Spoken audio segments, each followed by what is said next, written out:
Hey, this is Evgeny Smirnov from Aurosonic, and you're watching my second video blog. This is first time I'm speaking English, so sorry for my pronounce. I know it's far from perfect, but anyway, hope you'll at least understand what I mean. Would like to remind that my first video blog was recorded with Russian speech. I was replying to questions from our Russian fans. But if you'd like to watch it anyway, you can find it at my Vimeo account. It's vimeo.com/Aurosonic. And from now on, I'm gonna recording all my video blogs with English speech and Russian subtitles. And today I'm gonna show you my little home studio, if I can call it studio, of course, cause all it has is just a PC, which everyone has nowadays, I'm pretty sure. The only hardware thing I'm using for my production is Power Core X8. I'll talk about it and show it for you a bit later, and I'll show the way I live, some things surrounding me and helping me with production. Okay, let's start from my studio overview.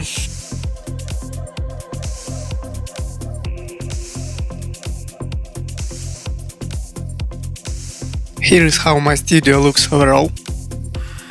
I'll talk about all of its components separately. Here is my additional top display from BenQ 120Hz. I'm using it commonly for spectrum analyzer and mastering section plugins Windows. In addition, owing to 120Hz, I'm able to watch 3D movies and enjoy the beauty and deep of some 3D games. My main display is 30 inches from Dell with a resolution of 2560 to 1600 pixels. It's very comfortable to work in Cubase with such a resolution. And a lot of people asking me how did I fix top display under the certain angle. You'll be laughing, but here's how I did it. It's called Universal Russian Fixator. Pretty strong, I've tried it.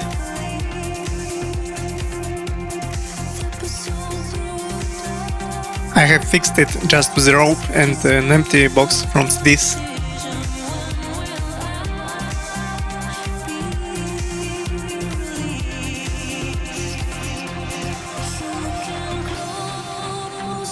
Surely it's not the best position for second display comparing to side position, but as you can see I had no chance to place it other way.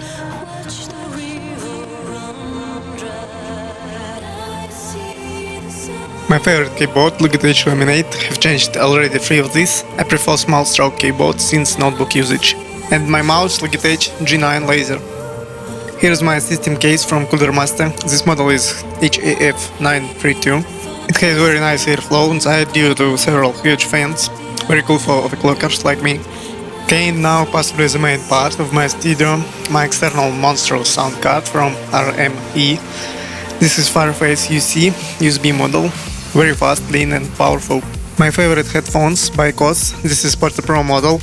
I'm using these headphones for already 10 years. Here we have my new Genelec 8040 AP. Got it not so far and pretty happy with its sound. And this is my old monitoring system from Blue Sky. It's Media Desk 2.1 model with active subwoofer. I'm using them commonly for controlling sub-bass frequencies from 20 to 50 Hz.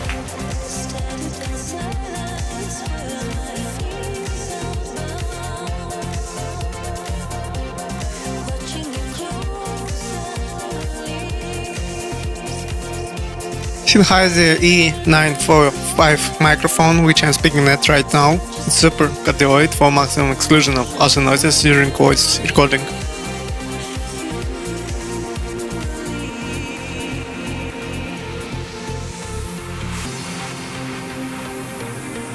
This is my so-called deadline alarm, very loud one.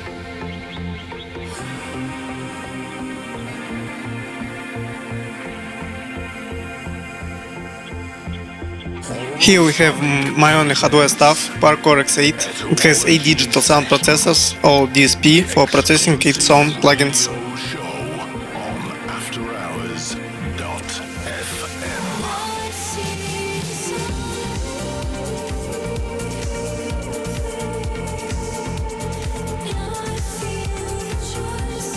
I'm usually using Character VSS3 Reverb, MD3 mastering processor, and of course up to 8 XS viruses in my projects.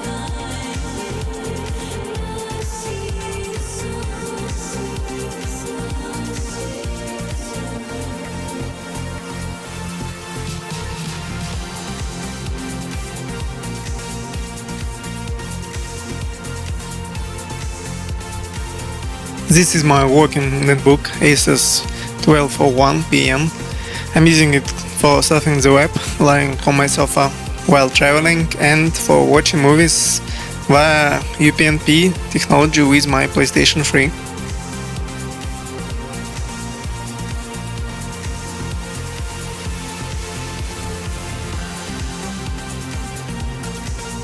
This is my old 17 inches notebook, Asus G2S. I was producing it with it about 3 years ago, but now it's used by my wife commonly for web surfing and watching movies.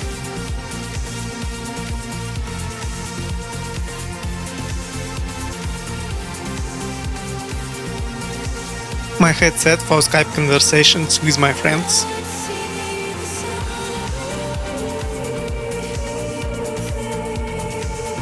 Cubase 6 update, which I'm using for all my productions nowadays.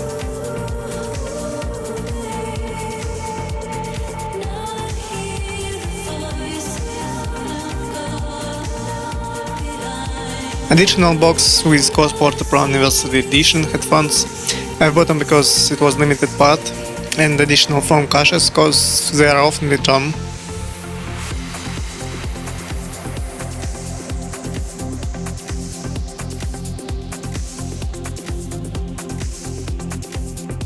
Here we have some sweets, which I like a lot. It's kinda brain-full for my production. And this is my almost liter cup for tea and some other drinks. I don't like coffee, by the way. My chair, very comfortable and breezy. I had leather seats.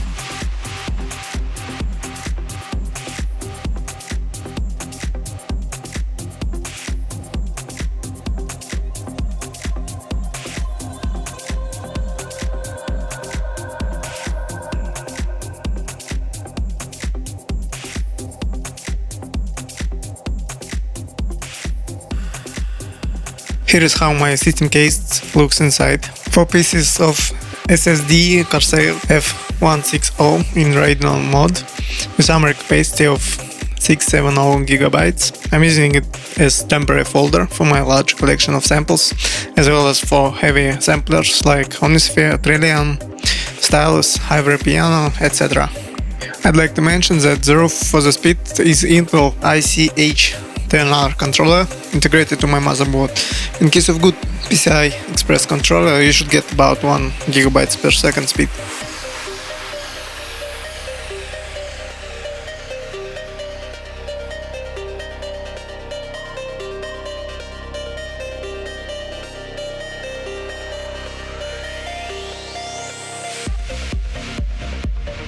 My system SSD OCZ Vertex 2 12 GB. I've installed my Windows 7 64 bits SP1 system on it. Here is its speed,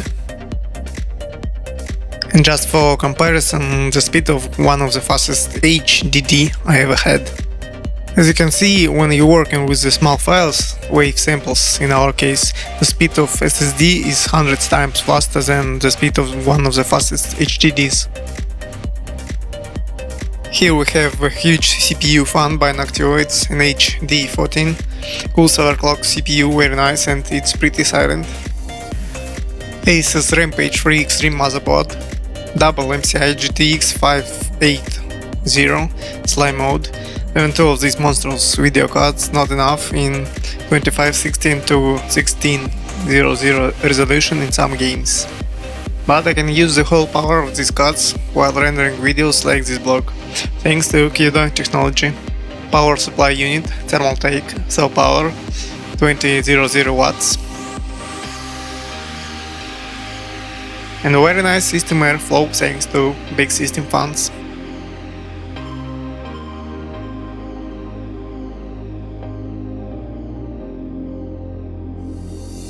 Huge fan even on the system side cover. Okay, let's talk about RME Fireface UCO review now. I like a lot the mixture in RME sound card, and if you have several sound sources, you can easily switch between them, and I'm gonna show it for you now. Now you are listening to Genelec 8040 AP.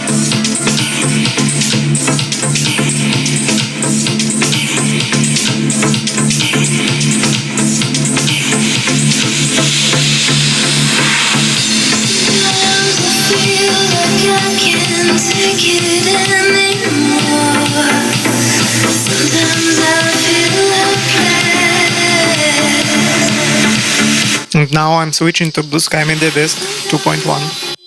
Like I'm washed up on the shore. Sometimes I feel hopeless.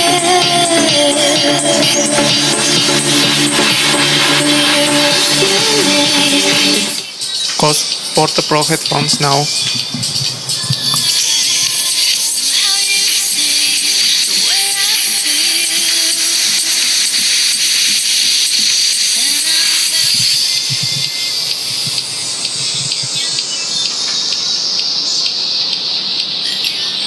And back to Generac 8040 AP.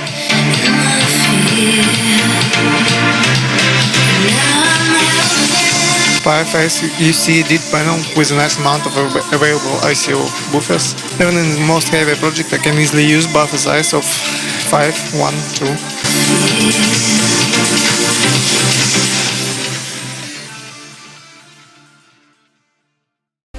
I did all of those switches under the Windows, and now I'm gonna show you how I'm switching straightly from sound card.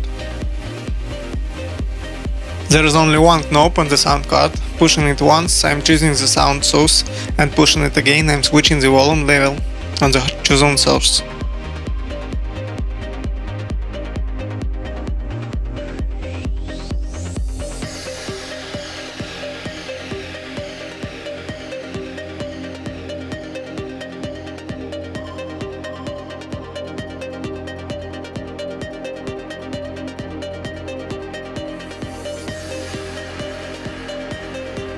And you can save your mixture snapshots directly in mixture windows and switch between them easily and further.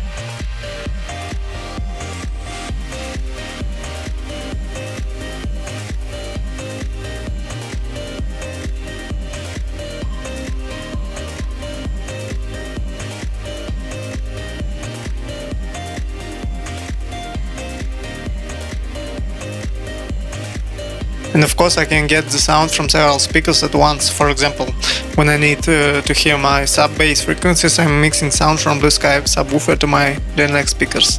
Very easy and comfortable.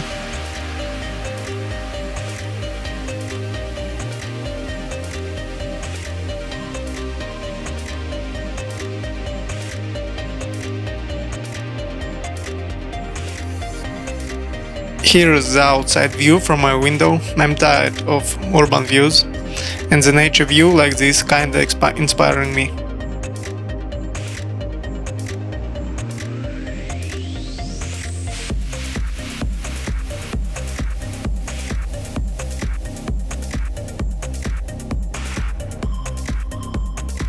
Okay, I should finish my blog now, cause all of you knows about YouTube 15 minutes video limitation.